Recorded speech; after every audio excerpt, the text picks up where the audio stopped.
రేవంత్ రెడ్డి గారు మన ముఖ్యమంత్రి వర్యులు వారి నాయకత్వంలో ఎన్నికల రిజల్ట్ వచ్చి ఈ రోజుకు 3 నెలలు అయింది. ఇలా 3 తారీఖు ఈ రోజుకు 3 నెలలు పూర్తి చేసుకోవడం జరిగింది. ఎన్నికల సందర్భంగా సెప్టెంబర్ 17 తారీఖు నాడు శ్రీమతి సోనియా గాంధీ గారు తెలంగాణ 4 కోట్ల ప్రజానికానికి ఇచ్చిన భరోసా 6 భరోసాలు ఏతున్నాయో గ్యారెంటీలు ఏతున్నాయో Avira Women's Day special offer 50% off on IUI IVF valid till 8th March. దాదాపు 4 గ్యారెంటీలు పూర్తి చేయడం జరిగింది. అవి కూడా ఇవాళ కరెంటు జీరో బిల్లు కూడా రావడం జరిగింది. అదేవిధంగా 500 రూపాయల గ్యాస్ కూడా డబ్బులు పడతా ఉన్నాయి. రేపు 11 తారీఖు నాడు గౌరవ ముఖ్యమంత్రి వర్యులు రేవంత్ రెడ్డి గారు ఇందిరమ్మ ఇల్లు లాంచ్ చేయబోతా ఉన్నారు. ఒక్క ఇంటికి 5 లక్షల రూపాయల చొప్పున జాగా ఉన్న వాళ్ళకు మొదటి దప్పలో ఇల్లు కట్టియాలని కూడా సంకల్పంతో కాంగ్రెస్ పార్టీ ఇచ్చిన మాట ప్రకారం మాట నిలబెట్టుకోవడానికి, తెలంగాణ ప్రజలకు ఇచ్చిన భరోసాను నిలబెట్టుకోవడానికి గౌరవ ముఖ్యమంత్రి వర్యులు పటిష్టమైన ఆలోచనతో వారు ఉన్నారు. చెప్పిన మాట చేస్తారు, చేసిన పని చెప్తారు. కాంగ్రెస్ పార్టీ నైజం అది. ఇంతకుముందు ఈ రాష్ట్రంలో ఉండబడిన ఏ ఊరు పోయినా ఏ పల్లె పోయినా కూడా ఇప్పటికి మనకు అవపడే ఏంటంటే ఇందిరమ్మ ఇల్లు అవపడుతుంది తప్ప ఈ బొందగడ పార్టీ ఇల్లు అయితే ఎక్కడ అవపడాయి. ఇవాళ బీఆర్ఎస్ పార్టీ వాళ్ళు రకరకాల ప్రేరేపణలు చెప్పి వెళ్తా ఉన్నారు. స్థాయి లేనివాడు, దొంగల సద్దులు మోసిన వాళ్ళు వీళ్ళందరూ కూడా ముఖ్యమంత్రి గారి కోసం చిన్న చిన్న మాటలు మాడుతూ ఉన్నారు. కానీ సూర్యుని మీద ఉమ్మేస్తే ఎవరి మీద పడుతుంది, వాళ్ళ మీద పడుతుంది, వాళ్ళ ముఖాన పడుతుంది. అది గుర్తుపెట్టుకోవాలి. స్థాయిని మరిచి అవగాహన లేకుండా మాట్లాడి ఇవాళ మేడిగడ్డ కుప్పకూలిపోయింది. అందుకోసమనే కాళేశ్వరం ప్రాజెక్టు ఏదైతే ఉందో అది మీ పని పట్టింది. మిమ్మల్ని ఓడగొట్టింది కాళేశ్వరం ప్రాజెక్టే, ఏది కాదు. అందుకోసమనే కాంగ్రెస్ పార్టీ ఇచ్చిన మాట ప్రకారం బ్రహ్మాండంగా ఇచ్చిన హామీలన్నీ కూడా నెరవేర్చి ప్రజల గుండెల్లో పదిలంగా ఉంటుంది కాంగ్రెస్ పార్టీ.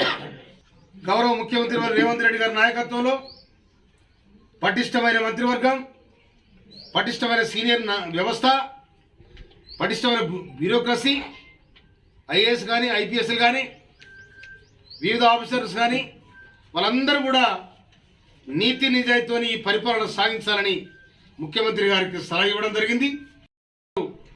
కనుక రేపు 11 తారీఖు నాడు లాంచ్ చేయబోయే నిజంగా మనకు ఒక్క నియోజకవర్గానికి 3,500 ఇల్లు ఇస్తానని కూడా ప్రకటించడం జరిగింది. నేను ఈ నియోజకవర్గం చాలా పేద నియోజకవర్గం. ఈ నియోజకవర్గంలో కూడా ఇంకెక్కువ కావాలని కూడా మా పేద ప్రజలకు కావాలని అడుగుతాను నేను. ఇవాళ ఈ 3 నెలల్లో మనం ఈ నియోజకవర్గానికి సంబంధించి మొన్న గౌరవనీయులు మన ఇరిగేషన్ శాఖ, నీటిపారుదల శాఖ మంత్రులు ఉత్తమ్ కుమార్ రెడ్డి గారి దగ్గర పోయి తాటిపాముల వస్తకోటూరు మధ్యలో బ్రిడ్జి కట్టాలని కూడా ప్రపోజ్ చేయడం జరిగింది. ఆ బ్రిడ్జి కూడా తొందరగా స్టార్ట్ అయితే కూడా మనం చేస్తున్నాను. నిన్ననే అధికారులు కూడా పోయి దాన్ని పరిశీలన చేసి రావడం జరిగింది.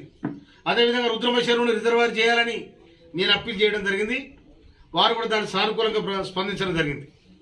అదేవిధంగా ఇవాళ తుంగతుర్తి నుండి మానపురం వరకు డబుల్ రోడ్ వేయడానికి 15 కోట్లు శాంక్షన్ చేయడం జరిగింది. ఆ 15 కోట్లతోని ఇక్కడ రావులపల్లి చౌరస్తా వరకు అది డబుల్ రోడ్ అయితే ఆ తర్వాత దాన్ని కంటిన్యూ చేయడం జరుగుతుంది. అదేవిధంగా తిమ్మాపురం నుంచి కొమ్మల, కోడూరు, సంగం, ఎలకపల్లి, శిల్పకుంట్ల, నూతరకాల వరకు ఈ పిఆర్ రోడ్ కూడా శాంక్షన్ చేయడానికి ప్రపోజల్ పెట్టడం జరిగింది.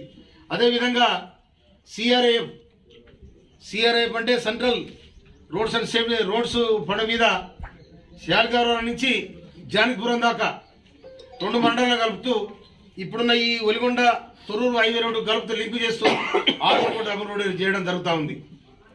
కనుక ఇలాంటి కార్యక్రమాలు కాంగ్రెస్ పార్టీ అధికారంలోకి వచ్చాక జరిగింది, జరుగుతాయి, ఇంకా జరుగుతాయి.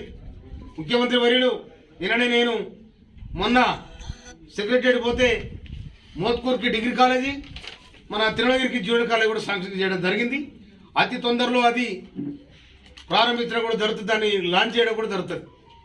కనుక ప్రజా సంక్షేమాన్ని కోరుకొని ప్రజలే బ్రహ్మాండమైన మెజార్టీ ఇచ్చి రేవంత్ రెడ్డి గారి నాయకత్వాన్ని, ముఖ్యమంత్రి గారి రేవంత్ రెడ్డి గారి నాయకత్వాన్ని బలపరిచి ఈ రాష్ట్రానికి కాంగ్రెస్ పార్టీ అధికారానికి ఇచ్చింది.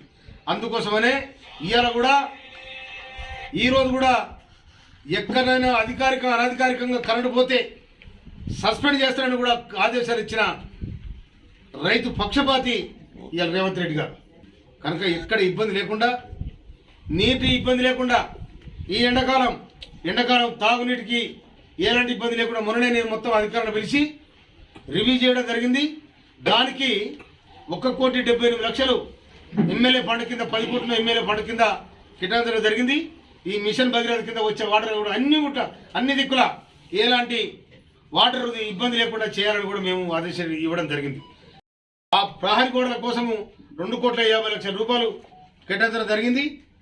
ఈ విధంగా సంక్షేమ పథకాలు, విద్యార్థుల బాగోగులు, విద్యార్థి రిజల్ట్ కోసము, రైతుల బాగు కోసం